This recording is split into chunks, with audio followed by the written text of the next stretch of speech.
ஆண்டவர் அவருடைய படைப்புகளுக்கெல்லாம் மகுடமாக மனிதனை வைத்ததனுடைய நோக்கம், மனிதன் இந்த பூமியை ஆளுகை செய்ய வேண்டும். அவனை எதுவும் என்ன செய்யக்கூடாது, ஆளுகை செய்ய கூடாது.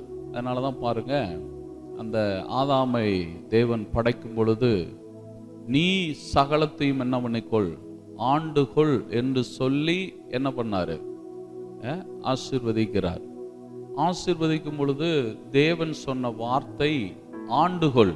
எல்லாரும் சொல்லுங்க, ஆண்டுகொள் அப்படின்னா நீ சகலத்தையும் பார்த்துக்கோ அப்படின்னு அர்த்தம். ஆனால் இன்றைக்கு ஆளுகையை பாவம் வந்த உடனே மனுஷன் என்ன பண்ணிட்டான்னா இழந்துட்டான். பாவம் வந்த உடனே நடக்கிற ஒரு காரியம் என்ன அப்படின்னு சொன்னா, ஆளுகையை அவன் என்ன பண்ணி விட்டான், இழந்துட்டான்.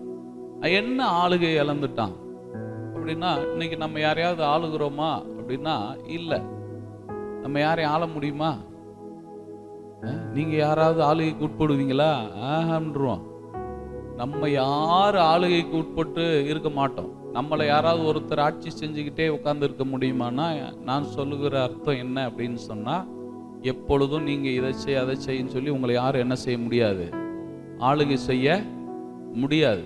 ஆனால் அப்படி இருக்கும் பொழுது தேவன் ஆண்டுகொள் என்று சொன்னார் என்றால் எதை ஆண்டுகொள்ள சொன்னார்?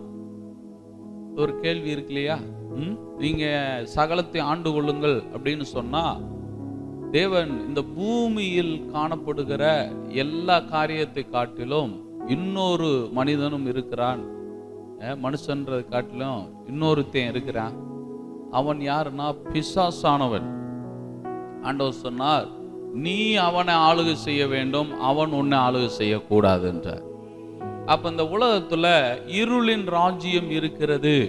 இருளின் ராஜ்யம் என்ன பண்ணிக்கிட்டு இருக்குன்னா, அதனுடைய வேலை என்ன பண்ணிக்கிட்டு இருக்கு, செய்துக்கிட்டு இருக்கிறது. ஆண்டவர் சொன்னாரு, நீ போய் அதை ஆண்டுகொள் என்று சொன்னார். ஒரு ஆமேன் வரல பாத்தீங்களா? என்ன நீங்க அந்த நிலைமைக்கு நீ வரல இல்லையா? ஆட்சி செய்யற ஆளு நீங்க ஆட்சியாளரா அப்படின்னு கேட்டா ஆமாங்கன்னு வாங்க. நீங்க போலீஸ்காரரா அப்படின்னா ஆமாங்க நாங்க போலீஸ்காரங்கன்னு வாங்க. அது மாதிரி நீங்க யார் என்று சொன்னால் வேதம் சொல்லுகிறது, ஆளுகை செய்கிறவர்கள். நாம் ஆளுகை செய்கிறவர்களாய் இருக்கிறோம். ஆமென் சொல்லுங்களேன். நீங்க எல்லாம் யாரு கேட்கல? எதை ஆளுகை செய்கிறீங்க அப்படின்னு சொன்னா, தேவன் பூமி ஆளுகை செய் அப்படின்னு சொன்னார்னா என்ன அர்த்தம்னா, பூமியில் இருக்கிற இந்த பொல்லாத பிசாச, இருளின் ராஜ்யத்தை நீங்கள் ஆளுகை செய்யுங்கள் என்று சொன்னார். அப்போ இருளின் ராஜ்யத்தை ஆளுகை செய்யும்படிக்கு தேவன் நம்மை ஏற்படுத்தியிருக்கிறேன் என்று வாக்கு கொடுத்திருக்கிறார். அப்போ இருளின் ராஜ்யம் இந்த உலகத்துல எத்தனை வேலைகள் செய்துன்னா, அவ்வளவு மோசமான வேலைகளை ஃபுல்லா அதுதான் என்ன பண்ணிக்கிட்டு இருக்குது, செய்துக்கிட்டு இருக்குது. வியாதிகளை, வேதனைகளை, சாபங்களை, தரித்திரங்களை, கண்ணீரை, கவலைய கொண்டு வந்து ஒவ்வொரு மனுஷன் மேல என்ன பண்ணிக்கிட்டு இருக்கு, போட்டுக்கிட்டு இருக்குது. ஒவ்வொரு மனுஷனையும் அந்த பாவம், மரணம் என்ன செஞ்சுக்கிட்டு இருக்கு, ஆளுகை செஞ்சுக்கிட்டு இருக்குது. ஆனால் இயேசு கிறிஸ்துவானவர் பாருங்க, அப்போஸ்தலர் நடபடிகள் 10ஆம் அதிகாரம் 28வது வசனத்தை வாசித்து பார்த்தீங்கன்னா, அங்க என்ன சொல்லப்பட்டிருக்கிறது என்பதை பாருங்க. அப்போஸ்தலர் நடபடிகள் 10ஆம் அதிகாரம் 38 நசரேயனாகிய இயேசுவை பரிசுத்த ஆவியினாலும் வல்லமையினாலும் அபிஷேகம் பண்ணினார். தேவன் அவருடனே கூட இருந்தபடியினால, யார் கூட இருந்தபடியினால, சத்தமா சொல்லுங்க, ஏசப்பாவோட தேவன் இருந்தபடியினால அவர் என்ன செய்கிறவராயும் நன்மை செய்கிறவராயும், பாத்தீங்களா, பிசாசானவனுடைய வல்லமையில அகப்பட்ட யாவரையும் குணமாக்குகிறவராயும் சுற்றி திரிந்தார். அப்போ தேவன் அவர் கூட இருந்தா அவர் என்ன செஞ்சாரு அப்படின்னு சொன்னா, ரெண்டு காரியத்தை செய்கிறார். முதலாவது காரியம், தேவன் இருக்கிற ஒரு மனுஷன் தீமை செய்ய மாட்டான், அவன் நன்மை செய்கிறவனா இருப்பான்றார். ஆமே. தேவன் உங்க கூட இருந்தா முதலாவது நீங்க யாரா இருப்பீங்கன்னா நன்மை செய்கிற ஒரு ஆளா இருப்பீங்க. தீமை செய்துகிட்டே நீங்க தேவன் கூட இருக்கிறாருன்னு நீங்க சொன்னா அப்ப அந்த தீமைக்கு யார் காரணமாயிருவா? தேவன் காரணமாயிருவார். ஆமாவா இல்லைங்களா? என்னங்க நீங்க இருந்துமா அப்படி செஞ்சாங்க அப்படின்னு சொன்னா அப்போ அந்த காரியத்துக்கு யாரு உடந்ததா? அவங்களும் உடந்த. அதனாலதான் தேவன் என்ன சொல்றாருன்னா, நன்மை செய்கிறவராக நான் இருந்தேன். ஏன் இருந்தேன்? தேவன் என்னோடு இருந்தபடியினால் நான் அப்படி இருந்தேன். இப்ப தேவன் உங்க கூட இருக்கிறாரா? ஆமேன். வரமாட்டேனுதப்பா. தேவன் உங்க கூட இருக்காரா?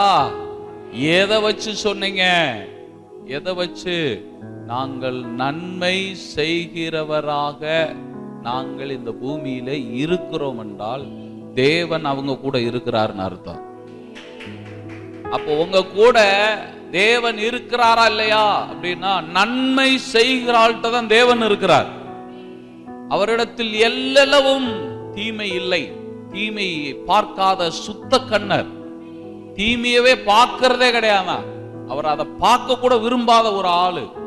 அப்படிப்பட்ட தேவன் உங்க கூட இருக்கிறார் என்றால் நீங்க ஒரு விஷயத்தை புரிஞ்சுக்கிறணும். என்ன புரிஞ்சுக்கிறணும் அப்படின்னா, நான் நன்மை செய்யாமல் தீமை செய்கிறவனா இருந்தால் வேறொரு ராஜ்யம் எனக்குள்ள இருக்குது, தேவனுடைய ராஜ்யம் எனக்குள்ள இல்ல. பாருங்க, ஆதியாமத்துல பாவம் செய்த உடனே அங்க என்ன நடக்குதுன்னு பாருங்க. ஆதியாமத்துடைய புத்தகத்துக்கு திருப்புங்க. அங்க ஒரு சம்பவத்தை நான் உங்களுக்கு சுத்தி காண்பிக்க விரும்புகிறேன். ஆதியாமத்தின் புத்தகம் 4ஆம் அதிகாரத்துக்கு வாங்க. 4ஆம் அதிகாரம் எடுத்துட்டீங்களா? 4ஆம் அதிகாரம் 4ஆம் வசனம். ஆபேலும் தன் மந்தையின் தலையீற்றுகளிலும் கொழுமையானவைகளிலும் சிலவற்றை கொண்டு வந்தான். ஆபேலையும் அவன் காணிக்கையையும் முதல்ல யார் அங்கீகரித்தார்? ஆபேலை. ஏன் ஆபேல் அங்கீகரித்தார் என்றால் அவன் நன்மையான காரியத்தை செய்கிறான். அதனால் ஆண்டவர் அவன் என்ன பண்றாரு? அங்கீகரிக்கிறார். முதல்ல யார் அங்கீகரிக்கல? காயின. அப்போ நல்லா கவனிக்கணும், காயினை தேவன் என்ன பண்ணவில்லை. அப்படின்னா தேவன் அங்கீகரிக்கிறதுன்னு ஒரு பகுதி இருக்கு, தேவன் ஏற்றுக்கொள்ளுகிற ஒரு பகுதி இருக்குது. நீங்க தேவனை ஏத்துக்கிட்டீங்க, அவர் உங்களை ஏத்துக்கிட்டாரா?